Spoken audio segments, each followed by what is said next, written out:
ఇక్కడ ఉన్నటువంటి స్థలాలు ఆక్రమించుకుందామా అనేటటువంటి నెంబర్ 2లు నెంబర్ 3లు చేస్తున్నటువంటి హల్చల్ అప్పుడు.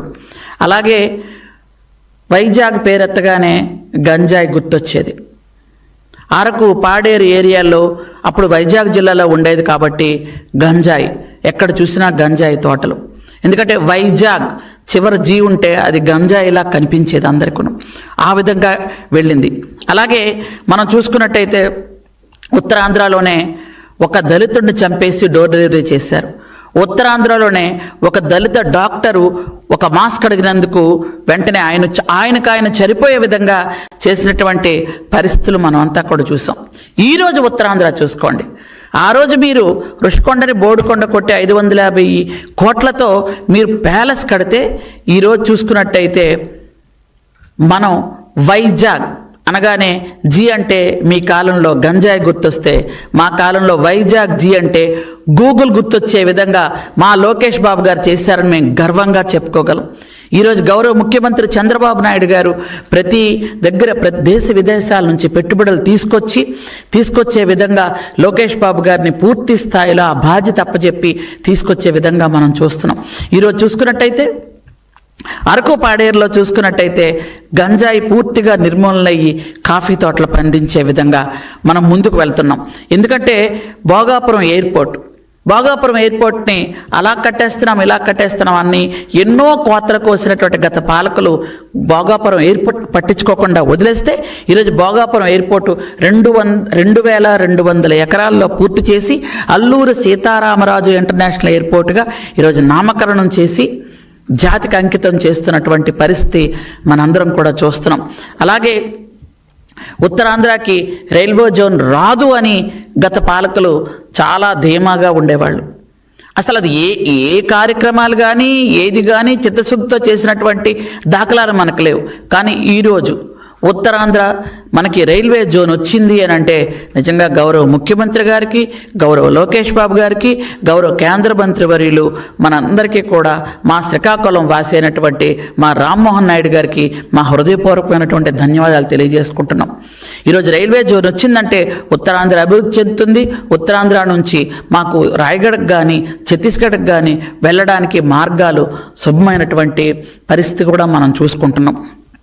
అలాగే సుజల స్రవంతి మీ అందరికి కూడా తెలుసు. సుజల స్రవంతికి ఈరోజు 1000 కోట్లు వెచ్చించి సుజల స్రవంతి పని జరుగుతుంది అని అంటే మా ఏరియాలో ఎవరికి కూడా త్రాగునీరుకి ఇబ్బంది లేకుండా అన్ని రకాలుగా, ఎందుకంటే ఉత్తరాంధ్రలో ప్రాజెక్టులు కూడా ఎక్కువ ఉన్నాయి, సాగునీరుకి ఇబ్బంది లేకుండా ప్రాజెక్టులు అన్నిటికి కూడా మనకు నిధులు విడుదల చేయటం కూడా మీ అందరికీ కూడా తెలుసు. అలాగే ముఖ్యంగా మనందరికీ కూడా తెలిసిన విషయం ఏంటంటే విశాఖ ఉక్కు ఆంధ్రుల హక్కు. గత 5 సంవత్సరాలు విశాఖ ఉక్కు అసలు ఉందా, స్టీల్ ప్లాంట్ ఉందా, దాన్ని క్లోజ్ చేస్తున్నాం అనే విధంగా మనం అందరూ ఉండేవాళ్ళం. కానీ కూటమి ప్రభుత్వం వచ్చిన తర్వాత గౌరవ ప్రధానమంత్రి వర్యులు దాదాపు 12,000 కోట్లతో మొట్టమొదటిసారిగా దానికి నిధులిచ్చి దాన్ని విశాఖ ఉక్కు ఆంధ్రుల హక్కు దీన్ని ఆత్మ గౌరవంగా భావిస్తున్నారని ముందుకు నడిపించిన పరిస్థితి.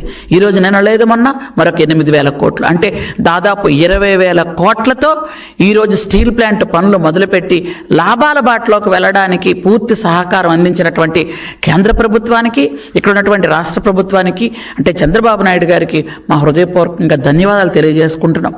ఎందుకనంటే అసలు విశాఖ ఉక్కుని పూర్తిగా వదిలేసిన పరిస్థితి.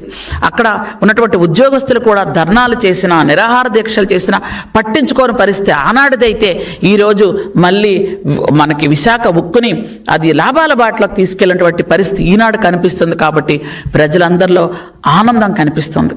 అలాగే అనకాపల్లిలో ఆర్సెలమిట్టలు మీ అందరికి కూడా తెలుసు, దాని శంకుస్థాపన జరిగింది. కొన్ని వేల ఉద్యోగాలు రావడానికి కూడా మనకి రెడీగా ఉంది. అలాగే వైజాగ్లో TCS మీ అందరికి కూడా తెలుసు, 14,000 కోట్లతో పెట్టుబడి వస్తే అక్కడ 12,000 మందికి ఉద్యోగాలు వచ్చే అవకాశం కూడా కనిపిస్తుంది. ఇలా 1 కాదు 2 కాదు, మనకు ఉత్తరాంధ్రలో అన్ని విధాలుగా మనం అభివృద్ధి చెందడానికి ముందుకెళ్తున్నాం. ఎందుకంటే ఉత్తరాంధ్రలో మీరు చెప్పుకున్నట్టయితే ఒక ఎయిర్పోర్ట్, ఒక రైల్వే జోన్, కొన్ని ప్రాజెక్టులు, ఈ TCS కానీ గూగుల్ కానీ ఇవన్నీ కూడా రావటం వల్ల మనకేంటంటే అక్కడ ఉన్నటువంటి మా ఉత్తరాంధ్ర ఉన్న యువత అందరికి కూడా ఉద్యోగాలు వచ్చే పరిస్థితి ఉంది.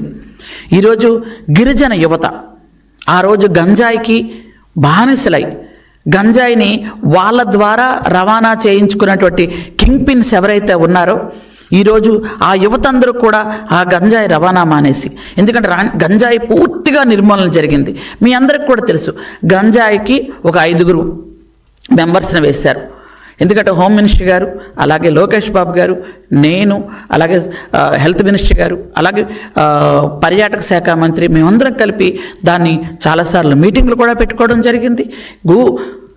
ఈరోజు గూగుల్ సంస్థ వచ్చింది, ఉద్యోగాలు వచ్చాయని మనందరం కూడా ఆనందపడుతున్నాం. కానీ మా గిరిజన ప్రాంతాల్లో మాత్రం గంజాయి పోయింది, మాకు కాఫీ వచ్చిందని ఎంతో సంతోషంగా ఉన్నాం. ఎందుకంటే మా పిల్లల తాలూకా భవిష్యత్తు ఈరోజు మీకు ముఖ్యం అని అనుకుంటున్నాం. కాబట్టి మా పిల్లలకి ఈరోజు ఇటుపక్క చూసుకుంటే ఇంటర్నేషనల్ ఎయిర్పోర్ట్లో కానీ, రైల్వే జోన్ కొత్తగా వచ్చింది కాబట్టి కొన్ని ఉద్యోగాలు కానీ, టీసీఎస్లో కానీ, గూగుల్లో కానీ, మళ్ళీ మా యువత, మా గిరిజన యువతకు ఉద్యోగాలు వస్తున్నాయి. గిరిజనులకి ఎప్పుడైనా మంచి జరిగిందంటే ఆ రోజు నందమూరి తారక రామారావు గారు, ఈరోజు చంద్రబాబు నాయుడు గారు, ఈరోజు మా సోదరుడు లోకేష్ గారు తాత తండ్రుల దగ్గర నుంచి చేసుకుంటూ వస్తున్నారు. గిరిజనులందరికీ కూడా ఈరోజు మన సూపర్ 6 పథకాలు గిరిజనులకు ఎంత బాగా మేలు చేస్తున్నాయో మీ అందరికీ నేను ప్రత్యేకంగా చెప్పనవసరం లేదు. కాబట్టి ఈ విధంగా మన ఆంధ్రప్రదేశ్ని అభివృద్ధి చెందుతూ, ఎందుకంటే ఈ మధ్యకాలంలో నేను కొంతమంది బూతుల మంత్రులే, ఎందుకంటే వాళ్ళ నోట్లో నుంచి నీతులు వస్తే చాలా వెటకారంగా అనిపిస్తుంటుంది అందరికీ. వాళ్ళు మాట్లాడుతున్నారు, ఈరోజు అమరావతి కట్టడం అంత అవసరమా, ఇన్ని వేల కోట్లు ఖర్చు పెట్టడం అవసరమా అని అడుగుతున్నారు వాళ్ళు. మీరు ఋషికొండని బోడికొండ కొట్టేసి 550 కోట్లతో కట్టారే, చదరపడుగు ఎంత, దాని రేట్ ఏంటి, అమరావతి కడుతున్నటువంటి చదరపడుగు ఎంత? అంటే ఇంతమంది 5 కోట్ల మంది ప్రజలకి అమరావతిలో రాజధాని కట్టడానికి మీకు అక్కర్లేదు. ఇద్దరికి మాత్రం 550 కోట్లతో ఒక ఇల్లు కట్టుకోవాలి. మీకు అమరావతిలో చాలామంది 33,000 మంది రైతులు వాళ్ళు భూమిని నిజంగా వాళ్ళు ఎంత పెద్ద మనసుతో ఇస్తే మీకు అది అక్కర్లేదు. అక్కడ కబ్జాల మీద కబ్జాలు చేసి అందరి తాలూకా ఆస్తులు లాగేసుకొని, మీరందరూ కూడా ప్రతి ఒక్క జిల్లాకి ఒకరిని పెట్టుకొని మీరు ఆస్తులు వాళ్ళందరి దగ్గర కబ్జా చేసుకొని, పొలాలు కబ్జా చేసుకొని వాళ్ళ డబ్బులు తినేయచ్చు. కానీ ఇక్కడ రాజధాని కట్టకూడదు. అంటే మీకు ఏంటంటే మీకు విధ్వంసం ఒక్కటే మీకు కావాలి తప్ప కానీ వికాసం, అభివృద్ధి, సంక్షేమం మీకు అవసరం లేదు. ఆ రోజు ఇంట్లో కూర్చొని బట్టలు నొక్కారన్నారు, కానీ ఆ బటన్ నొక్కితే ఆ డబ్బులు పడ్డాయా లేదన్నది మీరు ఎప్పుడైనా ఆలోచించారా? అసలు మీరు కరెక్ట్గా ఆలోచించి మాట్లాడుతున్నారా? ఈరోజు ఎన్ని హాస్పిటల్స్కి డబ్బులు, మీరు మళ్ళీ ఎన్ని గొప్పలు చెప్తున్నారంటే ఎన్నో మెడికల్ కాలేజ్ శాంక్షన్ చేశారట. అసలు ఆ విషయం బయట మాట్లాడితే సామాన్యమైనటువంటి పౌరులు కానీ, పూర్తిగా చదువు రానటువంటి నిరక్షరాస్యులైనటువంటి ప్రజలు కానీ నవ్వుతున్నారు, ఎక్కడ కట్టారు అని. మీరు అసలు స్థల సేకరణే జరగనటువంటి, అసలు పునాదులే తీయనటువంటి కొన్ని మెడికల్ కాలేజీలు అనుకుంటున్నటువంటి వాళ్ళు ఊహించుకొని అక్కడికి వెళ్ళి ధర్నాలు చేస్తే ప్రజలందరూ కూడా వీళ్ళని చూసి ఎంత నవ్వారో ఒకసారి ఆలోచించండి. ఎందుకనంటే ఈరోజు నేను మళ్ళీ చెప్తున్నాను, ఎందుకనంటే ప్రజల మీద ఆయనకు గౌరవం ఉండదు.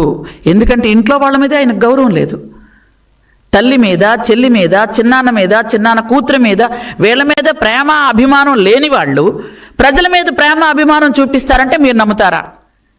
ఎంతటి రాజకీయ నాయకుడైనా, ఎంతటి వ్యాపారవేత్త అయినా, ఎంత ఋషి అయినా, ఎంత అన్నీ జయించినటువంటి మహర్షులైనా సరే ఖచ్చితంగా వాళ్ళ ఇంట్లో వాళ్ళ మీద అభిమానం, ప్రేమ, గౌరవం, నమ్మకం ఉండాలి.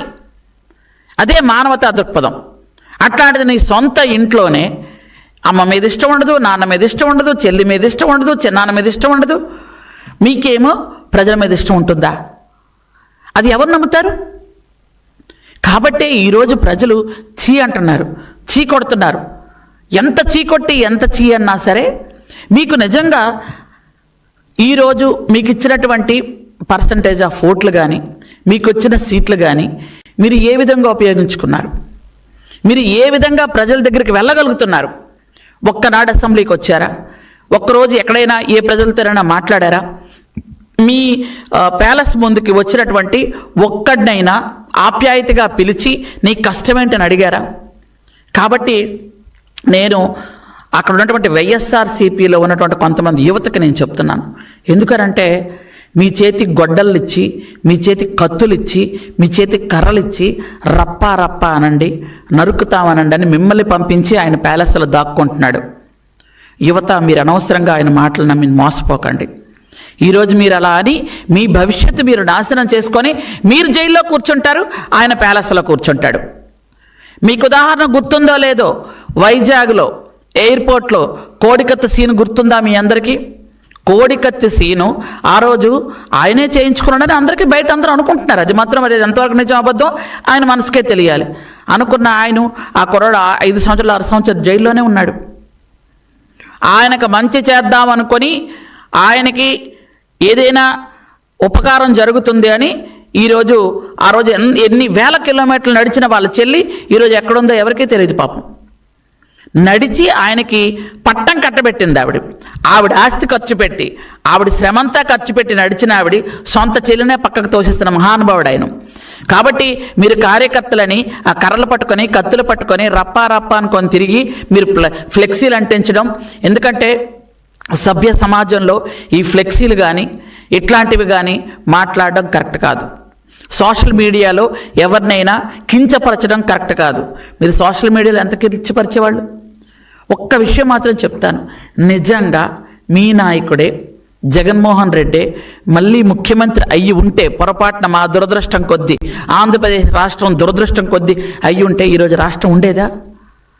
కరోనా కంటే భయంకరమైన ఇంకొక రోగం వచ్చి మొత్తం అందరం కొట్టుకెళ్ళిపోయేవాళ్ళం. ఎందుకంటే ఈయన పాప భారాన్ని భూదేవి మోయలేకపోయింది. కాబట్టి గత 5 సంవత్సరాలు పడిన బాధలు చాలు, గత 5 సంవత్సరాలు పడిన విధ్వంసం చాలు, గత 5 సంవత్సరాలు మనం పడిన కష్టాలు చాలని ప్రజలు అనుకునే 164 సీట్లతో కూటమి ప్రభుత్వాన్ని గెలిపించారు.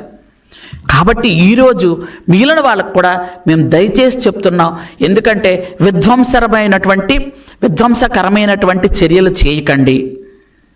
ఎందుకంటే చంద్రబాబు నాయుడు గారు ఎవరు తప్పు చేసినా మీరు చూస్తున్నారు, ఈ మధ్యకాలంలో ఎవరు తప్పు చేసినా చట్టం తన పని చేసుకెళ్ళిపోవాలని చెప్తున్నారు.